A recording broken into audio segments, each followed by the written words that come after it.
Welcome to Hood Champion Boxing and Sports. In boxing, you find a way to win or you find a way to lose. Let me tell y'all something. I just want to first put this out there. One is please subscribe to the channel. Two, I think Shakur Stevenson should be the favorite, right? So I want to make sure that I hit y'all with that right now before anybody gets on here and tells me I'm taking it to the stupid, all right? I'm telling you, Shakur should be the favorite, all right? However, we need to understand something. This guy, De Los Santos, right? I sat back and I watched all the fights, but I really watched his last two fights. Let me tell you something. If you take Devin Haney and you take Gervonta Davis and you put them together, you get De Los Santos. Now you may be saying, "Oh man, you definitely taking it to the stupid." Well, I say, well, hold your horses, because if you look at his last fight, well, this man won every single round against Adorno. I think maybe one round he may have lost on the judges' scorecards. But to that I say the judges got it wrong. I mean, slick boxer, countering on the inside, uppercut. I mean, he wasn't just throwing, you throw your right, I slip, and then boom, I counter you with something. No, this man was on the inside, holding his ground. You throw a shot, I catch it, react with the uppercut, react with the cross, step outside, on around on an angle. Everything he was doing, man, I was like, damn, he can really box. And I was really paying attention to those angles. I'm like, yo, this guy can come out here and on the inside make you miss and make you pay like Gervonta Davis. Then he got back on the outside and got on his toes and was just outboxing Adorno. Now, don't get me wrong.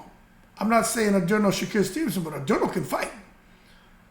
But what impressed me was, in his last fight, how he was able to show that he can box and punch. But the fight before that, when he fought El Rayo, it was a fight, I think it was, I'll tell you right now. When he fought El Rayo, I think he had a fight after that. Yeah, no, it was Valenzuela. When he fought El Rayo, that shit was all Gervonta Davis. Now, Gervonta Davis, you'll see him get hit. You'll see Gervonta, he disguises getting buzzed really good, because I don't care what you say. Rolly Romero buzzed him, and I think Hector Garcia got Gervonta's attention. But, you see what happens when Gervonta gets hit. He don't do nothing but get upset.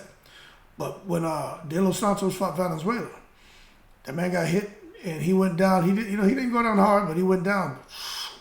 When he got up, it was death by left hand.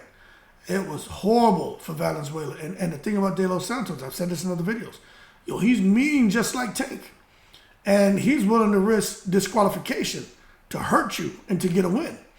Now, some people frown at that. I don't. I think, hey, as long as you ain't coming in there with nothing in your system, with no egg weights in your glove, jeopardizing the integrity of your gloves by breaking down the horsehair, putting your fist down in the wrist part of the glove, right? Or having a damn a cast-like hand wrap. Well, I mean, hey, anything goes. If the referee lets me throw my jab and I knee you in your thigh or knee you in your shin and he's not catching it, hey, whatever. Okay? Little tricks of the trade to get the win. I don't give a throwing no damn elbows. But, it's little shit you do, stepping on somebody's foot, hitting them with your shoulder, getting them off balance. You know what I'm saying? I think, this is boxing. You got to protect yourself at all times. But there's little things I see all fighters do. But the flagrant stuff, I mean, that's just crazy. All right? But bottom line is, for Shakur Stevenson, look, he's amazing. I watch all the fights, just like you guys. Man, Shakur Stevenson, since he's coming to 135, man, I think his last 4 opponents, probably should pull that up. I think he stopped them, didn't he? But bottom line is, Shakur Stevenson could be growing into his man strength. We could see Shakur Stevenson with this power that, some people may not have thought he had. And, he's out here stopping guys. I'm going to tell you right now. So, Shakur Stevenson, in his last fight, he stopped Yoshino. The fight before that, he got a unanimous decision. The fight before that, he got a unanimous decision.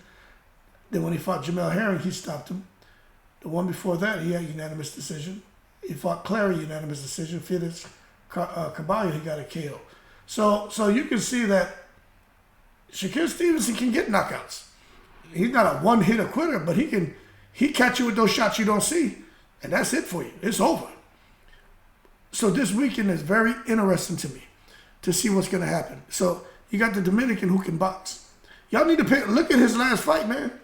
And don't tell me about the opponent, because if you can't box, then you can't do to an opponent what he did. I'm talking about the angles, the countering, the intelligence, right?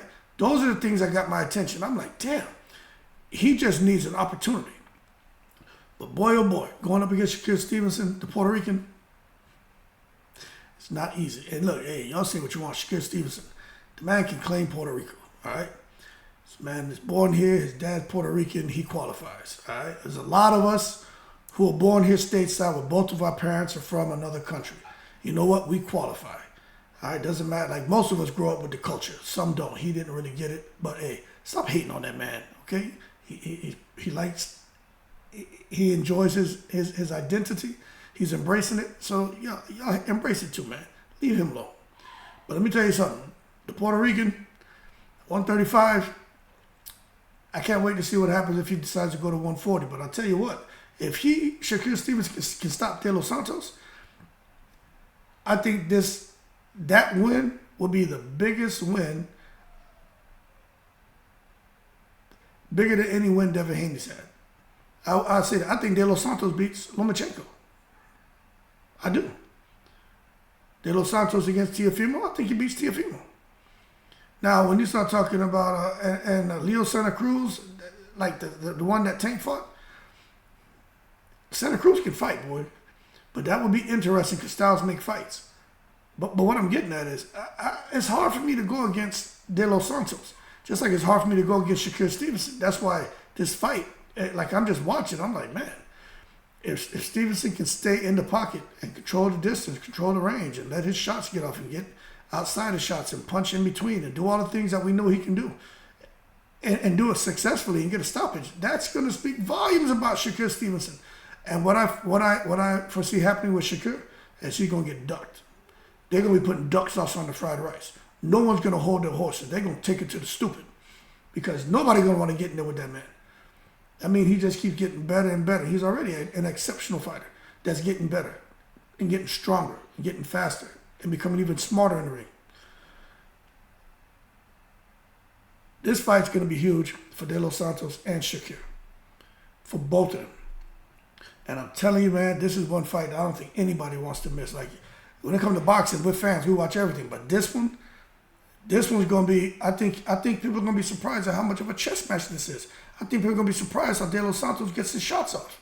We already know what Shakur brings to the table, but not many people know about De Los Santos. I heard a guy that's about, who is he? I'm like, my man, are you sleeping under a rock? How you can sit here and talk about, you understand boxing, you know about Tank Davis and Devin Haney, the guys at 135. How you can talk that and you don't know who the hell De Los Santos is? That's crazy to me. That's like talking about, yeah, you know all about the 130-pounders, but you don't know a damn thing about O'Shaquie Foster. Come on, man.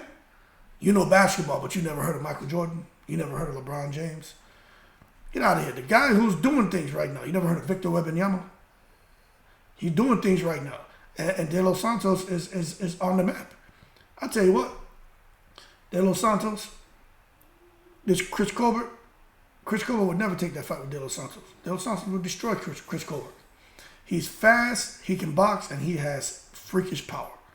And that makes it, it's hard for me to go against him. That being said, if you haven't watched him fight, just go look at the highlights from De Los Santos against Adorno. Look at those highlights and look at how he's boxing. And that's going to tell you a whole lot about him. And then look at the fight against Valenzuela and look at how he got hit and how he came back in. Every time he hit him, he hurt him. There's something in his hands, man. You don't just hit somebody like that and their body just they just start dancing salsa in the ring like that. You know what I mean? I mean, there's got to be something about your hands. And he's got everything. Shakur may just have a little bit more, but we're going to find out. That being said, y'all keep cool. I'm telling you right now, I think Shakur should be the favorite, but I'm just telling you, I'm going to be watching. That's all I'm saying. I'm going to be tuning in. I'll leave it as that. Shout out to everybody. I'm in the breeze.